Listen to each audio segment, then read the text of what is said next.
Life is like a float tank here in Floatland. Salt bags, filters, water leaks. Build a pump stand. Your float might be funny, but you might come out a monkey. Daily Solutions. It's the podcast that will come out. Daily Solutions.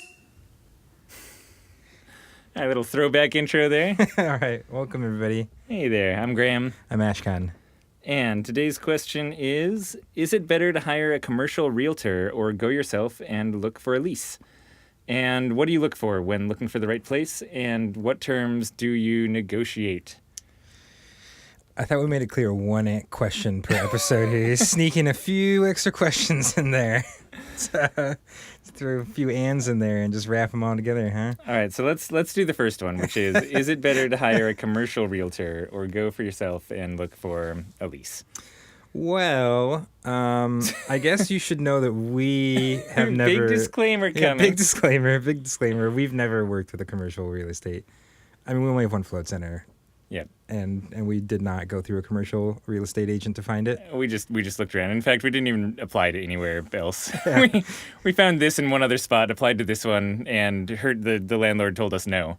And so we harassed them for about 2 weeks until they finally decided it was easier to say yes than to keep denying us our spot. And that's it. That's how we found our spot for Float On. So, take any advice that we give in this area with a big chunk of Epsom salt.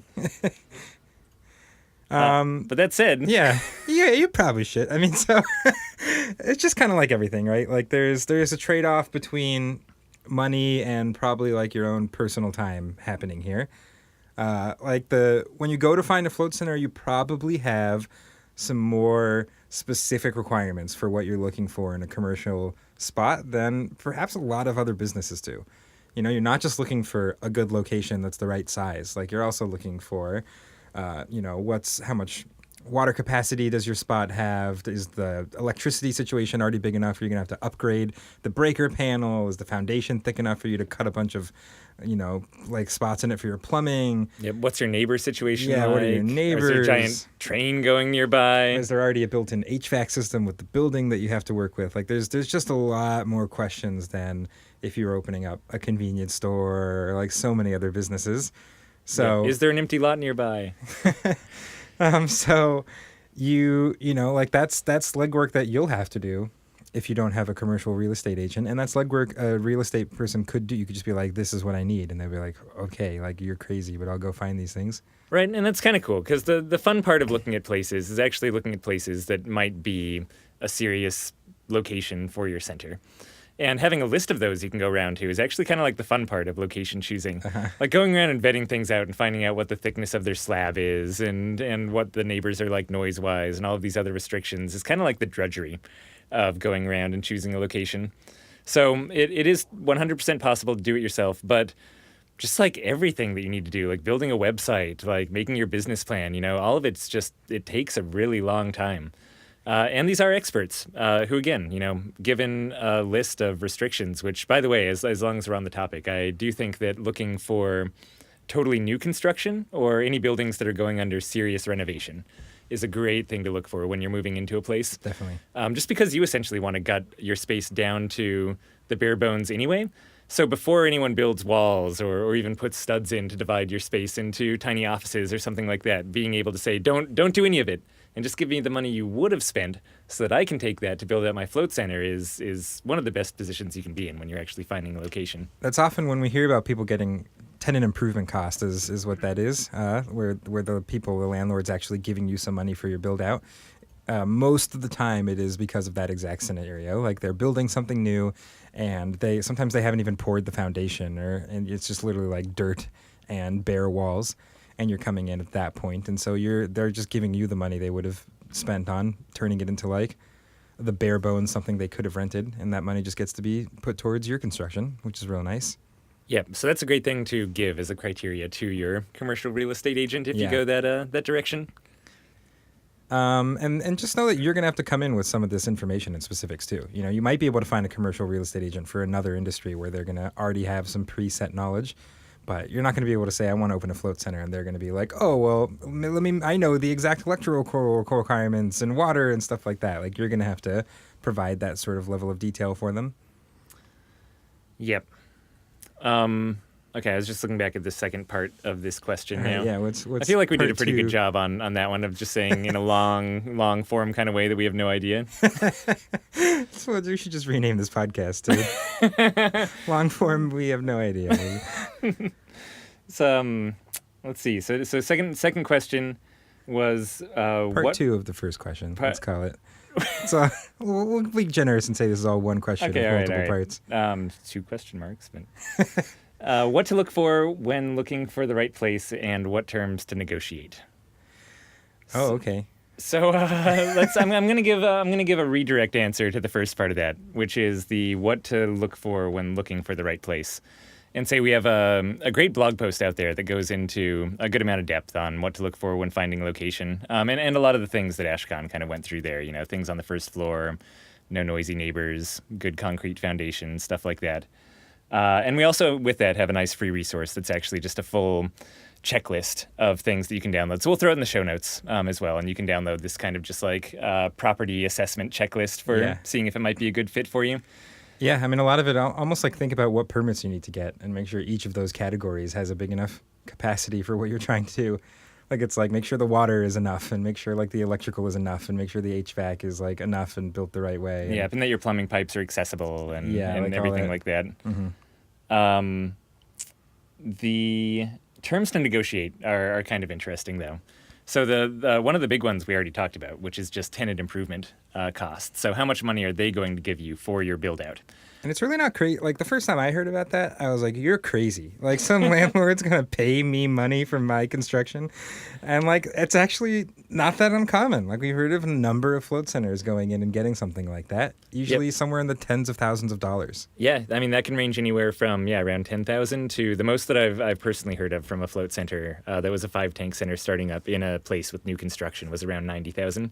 Yeah, and that's awesome. Like, I was excited to hear that number. Oh, yeah. I immediately just gave them, like, a double high. I'm like, yeah, like, way to go. It was awesome.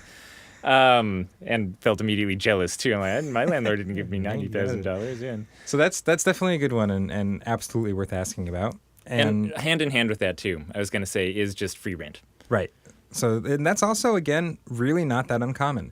It's really not unusual for a landlord to give you, like, a few months, or sometimes they just say, like, the amount of time until you open your doors, That's ideal. If you can do that, that's golden, because your construction almost always takes longer than you think it's going to take as well. Yeah, so if your landlord's in this with you and you're not paying rent until you're open, like, that's awesome. I'd say, like, 3 to 4 months is something that I hear quite a bit. Like, somewhere in there is pretty standard, I think, for getting 3 months of rent. And even more common, like, I'd say almost an order of magnitude more common than getting actual tenant improvement costs if you're moving into a place that's already built out and you're just taking over a space. And all this, the nice thing about negotiating for a lease is you can just ask for everything and they'll say no to whatever they want to say no to. And, like, it's hard for them to say no to everything. So it's really nice to just kind of throw all this stuff on the table. Yeah, for sure. And lots of times if you're going with a lease that the company or the building that you're renting from is presenting you, it'll already be kind of skewed heavily in their favor. They will have kind of taken most things that are good for the tenant and removed them or reworded them. So this is another place where actually having a commercial real estate agent can really help is going through these leases. And regardless, I totally recommend having a real estate attorney actually take a look through your lease beforehand too. When we did this at Float On, they looked through and actually said they had taken the standard Oregon lease and cut out about half of it, right? So it took a little bit of back and forth to kind of get it to a place where it made sense. But for a big company, that's kind of the game they play, right? Like, if you're not paying attention and if you're not on top of your stuff, they're not going to take care of you. They're going to look after themselves. And it should be noted that a lease for a float tank center is I think a lot more important to you as a business than it is to a lot of other businesses. Like, it's really not easy for you to just pick up and move places, right? Your leases, usually you're asking for a pretty long lease, and usually you really want to stay in that place because your money's invested in your walls and in your floors and in stuff that you would just lose were you to have to move locations. And so that's actually kind of number 3 thing to negotiate as well is what's your length of lease? Yeah. and not number 3 in like order of priority, just the third one that we happen to be getting to. Length of lease might actually be one of the more important things to negotiate there. The nice thing is that often your interests and the landlord's interests are aligned in this one. Like they want you to have a long lease and you want you to have a long lease. Yeah, 'cause it's like searching for tenants and redoing the space and negotiating all of this again and giving them free months rent and extra build out costs. Like it's almost like a way bigger hit on commercial real estate than it is for residential real estate a lot of the time. So they really don't want to be finding new tenants. So this is a good one. Like usually like the fact that you will want a long lease will give you some negotiating power in the other stuff that you're looking for. And when we say long, we're talking like probably 5 to 10 years is what you should be shooting for in your first go around. And often what we do too is try to build in a renewal into the lease. Yep, so guaranteed kind of renewal period in there, yeah. Yeah, and the language, you should look at the language of that too. Like sometimes that's a spot where they can choose to increase the rent. Sometimes like serious extenuating circumstances can break the lease at that point. And kind of the stronger it's worded in favor of you being able to just have your choice of continuing on to another 5 or another 10-year lease at that point is kind of ideal. Yep, and so the minimum that we kind of recommend is around a 5-year lease with a 5-year guaranteed renewal period that you can set up. So minimum of 10 years that you're guaranteed to actually have in that space. And I know float centers, so right now we're on a 7-year lease with 3 5-year renewal I period. think. Did we negotiate it to 2? Yeah. I was going for 3, so sometimes I have dreams about the better deals that I got on things. I think it is 2 5-year ones. So, and that's enough to make us feel pretty comfortable with it. We just negotiated that, so we have another 6 years in there. This is coming off of our first 5-year kind of renewal period that we had on our lease after having taken over. No, we won't get into the details, but that's what you should feel comfortable for. I do know some float centers that have even launched with a 10-year lease or something like that. And the obviously slightly scary thing from the business standpoint is if you do go under during that 10 years, you can be responsible or on the hook for a lot of kind of lost rent or damages or something like that. Another thing that's really nice to build into your lease is something to protect you against very noisy neighbors. Because what can happen is you might have totally fine neighbors when you move in, but you might have someone next to you who used to be like, a pillow testing store go out of business because that's a horrible business. And you might have Jackhammers R Us move in afterwards, which would be really, really bad for you as a business. And so having something in your lease that protects you against that scenario can be really important in that kind of worst case scenario. Yep, and so it's also really hard to actually get the landlord to agree to terms like that. There's this general idea of quiet enjoyment of space or quiet use of a space in the commercial sense where that's a normal thing you find in leases, but the language that's in there is usually not strong enough for what we're looking for. Yeah, and there's even a common law version of that too. Like it's just sort of like written into the way that we do business that you in the U.S. have control over the space you're in, at least to be able to conduct your business. But again, so what we have written into ours is less than we would like. I mean, ideally what we'd have in is if our neighbors make enough noise that we can't run floats, like they're on the hook for that money, or you as the landlord are on the hook for that money, right? That would be the ideal is if we lose money because our neighbors are noisy, we get it back. The kind of best we could get our rental company to agree to was to say if we have noise that interferes with business, and that goes on more than a couple days, so if we're kind of on day 3, then we start getting rent paid for all of those days that we're not able to be in business. So it doesn't make up for our expenses. Obviously, one float that's missed or one round of floats is way more that we're losing than we're getting back in rent from our agency. But at least it means that that's their problem now, right? We're not the only people losing money, and it's not just something that we have to deal with our neighbors. Now, there's a distinct reason why our landlords should want to get involved, which is they're not getting paid by us until they are.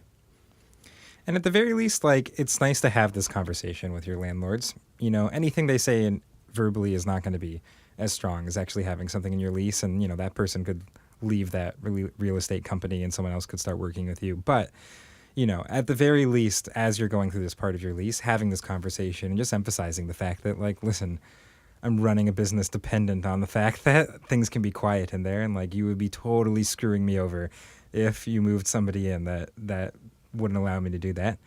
Like, you know, it's nice to just at least be on the same page. Yep, and same with your neighbors. I mean, unrelated to lease negotiation, but, you know, talking to your neighbors and just being upfront about things and letting them know, unfortunately, no, they can't just hammer a nail in the wall whenever they want. It has to be only at these specific times, you know. Yeah. It's an awkward 15-minute windows every 2 hours. It's a weird conversation, but it needs to be had. So I was going to say first right of refusals are kind of one of the last big things that I had on my plate for lease negotiation. Which is first right of refusal to rent out any other spaces that become available in your building or in the area that your property owner runs. And then first right of refusal to purchase the actual building if it comes up for purchase or if someone else makes an offer on it, which basically says you're first in line. Like according to your lease, and they're not allowed to grant this to multiple people. So if you're able to get first right of refusal, it's not going to be on anyone else's lease in that building, right? So you're just kind of first in line to rent a space if it comes up, or first in line to buy the building. Even if someone's making an offer, they have to go to you first for you to turn them down before they can actually sell it. And the reason that you want those, of course, is because getting in new neighbors can really suck. So if you're at a place where you can expand, deciding that you're going to take over the shop next to you and not have to deal with noisy neighbors, now all you have to deal with is yourself, is a really nice option to have available. And same kind of thing with selling the building. You know, if someone's taking it over and they want to demolish the entire building, you have oftentimes a huge amount of money invested in your center. And having the chance, at least, to be able to save that and maybe make another investment and kind of take on this broader role in building management is at least a nice opportunity to have on the table. And you can always say no to either of them. So there's no downside to having these written in.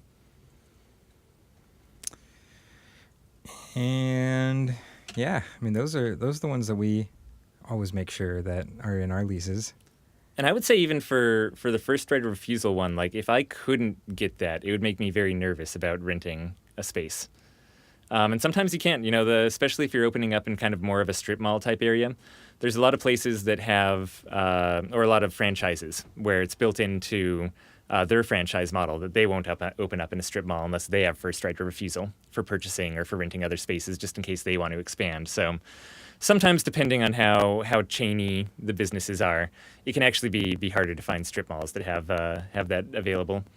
But again, it not only gives you the option to be able to rent out those spaces and buy the building, things like that. It makes sure that you know what's coming down the pipeline. Like if you have first right of refusal, there's some very legally binding verbiage in there about the fact that they need to let you know that this is coming. You know, they need to let you know that something's been vacated. They need to let you know months and often, you know, half a year ahead of time if they're planning on selling the building. And so having that in there just as a heads up, you know, even if you don't think you're going to be able to afford it, at least now with the first right of refusal and the notification, you can start making plans for what to do next, where as without it, they can kind of just spring a lot of that stuff on you. And it would be nice to own the building eventually. I mean, that's kind of the best case scenario. Yeah, you actually own the building and you're in control of all this. Yeah, not owning, I mean, yeah, again, all the details and how crazy this lease negotiation gets into is a result of the fact that float centers are really expensive. Yeah. And not owning the building you're in and having, like, you can't take out the expensive parts of them either. I mean, the float tanks, sure, but half at least of the investment going into float centers, if the building gets demolished, is just kind of lost, you know? So, again, that's sort of why it's a little terrifying. Yeah. All right, don't just listen to us. Get a good real estate Don't listen attorney. to us at all, really. Like I would say, Get a good real estate attorney to look over your agreement. Again, you'll probably be surprised with what they turn up and what they might suggest. Yeah, so definitely. These are good things to keep in mind, but consult the professionals, which we are only vaguely. All right. If you guys have other questions you want to ask us, you can hop over to floattanksolutions.com/podcast, and we will talk to you tomorrow. Bye.